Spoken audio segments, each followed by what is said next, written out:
ہندوستان ہمارا وطن ہے اور ہم اس کے شہری ہیں۔ ہم یہیں پیدا ہوئے، یہیں رہیں گے اور یہیں مریں گے۔ لیکن ہمارے ملک کی حکومت چاہتی ہے کہ ہم اس ملک کو چھوڑ کر چلے جائیں۔ جب سے ملک میں نریندر مودی کی حکومت آئی ہے، اس نے مسلمانوں کا جینا حرام کر رکھا ہے۔ گزشتہ 6 سال سے مسلمانوں کو ہر طریقے سے پریشان کیا گیا اور اس بات کا اطمینان کر لیا گیا کہ مسلمانوں کو موب لنچنگ میں ہلاک کرو یا پارلیمنٹ میں ٹرپل طلاق کا قانون منظور کرو، ان میں کسی کی مخالفت کرنے کی ہمت نہیں ہے۔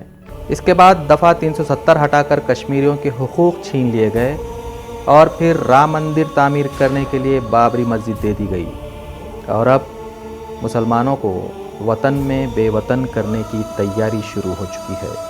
مگر افسوس، مسلمان اب بھی غفلت کی نیند سو رہا ہے اور اسے یہ تک پتہ نہیں کہ پارلیمنٹ میں CAB کے نام سے جو قانون منظور ہوا ہے وہ مسلمانوں کو ملک کی شہریت سے محروم کرنے کی سازش ہے۔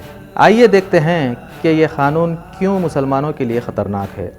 صرف CAB کا قانون دیکھا جائے تو یہ کسی بھی طرح ہندوستان کے مسلمانوں کے لیے خطرہ نہیں ہے۔ CAB کے ذریعے حکومت افغانستان، پاکستان اور بنگلہ دیش سے آنے والے ہندوؤں، عیسائیوں، سکھوں، جینوں، بدھوں اور پارسیوں کو ہندوستان کی شہریت دینا چاہتی ہے۔ اس فہرست میں مسلمانوں کو شامل نہیں کیا گیا ہے، اور اب اسی قانون کو NRC کی عینک سے دیکھیں تو معلوم ہوگا کہ CAB دراصل مسلمانوں کو وطن میں بے وطن کرنے کی ایک بھیانک سازش ہے۔ مگر کیسے؟ ساتھیوں، مرکزی وزیر داخلہ امت شاہ نے صاف کہہ رکھا ہے کہ پورے ملک میں NRC آئے گا۔ NRC کا مطلب کیا ہے؟ NRC کا مطلب یہ ہے کہ ہمیں ثابت کرنا پڑے گا کہ ہم ہندوستان کے شہری ہیں۔ یہ ثابت کرنے کے لیے آپ سے 10، 20، 40 یا 50 سال پرانے ڈاکومنٹس بھی طلب کیے جا سکتے ہیں۔ جس نے بھی ڈاکومنٹس پیش کر دیے وہ ہندوستان کا شہری کہلائے گا، اور جو کاغذات نہیں دکھائے گا وہ ہندوستانی نہیں بلکہ بیرونی شہری کہلائے گا۔ اور اب اگر وہ ہندو ہوگا یا سکھ یا عیسائی ہوگا یا بدھ ہوگا یا جین یا پارسی ہوگا تو اسے CAB قانون کے تحت ہندوستان کی شہریت دے دی جائے گی، اور اگر کاغذات پیش نہ کرنے والا مسلمان ہوگا تو اسے ہندوستان کی شہریت نہیں ملے گی، کیونکہ CAB میں اسے آلریڈی محروم کر دیا گیا ہے، اور اب اسے ڈیٹینشن سینٹر جانا پڑے گا۔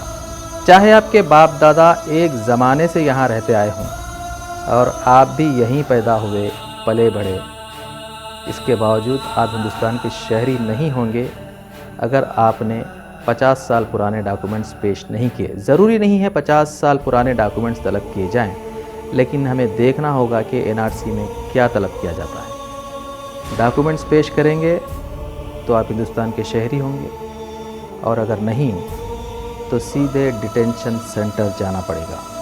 بھائیوں، بات بالکل سیدھی ہے۔ ایسے لاکھوں کروڑوں ہندو، مسلم، سکھ، عیسائی اس ملک میں موجود ہیں جن کے پاس ڈاکومنٹس نہیں ہوں گے، مگر CAB کے تحت مسلمانوں کو چھوڑ کر ان سب کو ہندوستان کی شہریت مل جائے گی جن کے پاس کاغذات نہیں ہیں، لیکن مسلمان کو شہریت نہیں ملے گی اور اسے ڈیٹینشن سینٹر جانا پڑے گا۔ کیا آپ جانتے ہیں ہندوستان کا شہری نہ ہونے کا کیا مطلب ہے؟ ہم آپ کو بتاتے ہیں۔ یہاں آپ نہ کوئی نوکری کر سکتے ہیں، نہ کوئی کاروبار کر سکتے ہیں، نہ شادی بیاہ کر سکتے ہیں، نہ کوئی گھر بنا سکتے ہیں، نہ کوئی پراپرٹی تیار کر سکتے ہیں، نہ ووٹ دے سکتے ہیں، اور نہ کوئی کارڈ بنوا سکتے ہیں۔ آپ صرف ڈیٹینشن سینٹر میں رہیں گے جو جیلوں سے بھی بدتر ہوتے ہیں۔ جیلوں میں پھر بھی 2 وقت کی روٹی ملتی ہے، لیکن ڈیٹینشن سینٹر میں جینا پل پل مرنے کے برابر ہوگا۔ اس لیے ابھی سے جاگ جائیے۔ CAB قانون تو بن چکا ہے، لیکن اسے واپس بھی لیا جا سکتا ہے۔ ضرورت ہے تو اس کی کہ شدت کے ساتھ اس کی مخالفت کی جائے، شدید احتجاج کر کے حکومت کو یہ ماننے پر مجبور کیا جائے کہ مسلمان بھی یہاں کا برابر کا شہری ہے۔ CAB واپس لو، NRC کا بائیکاٹ کرو۔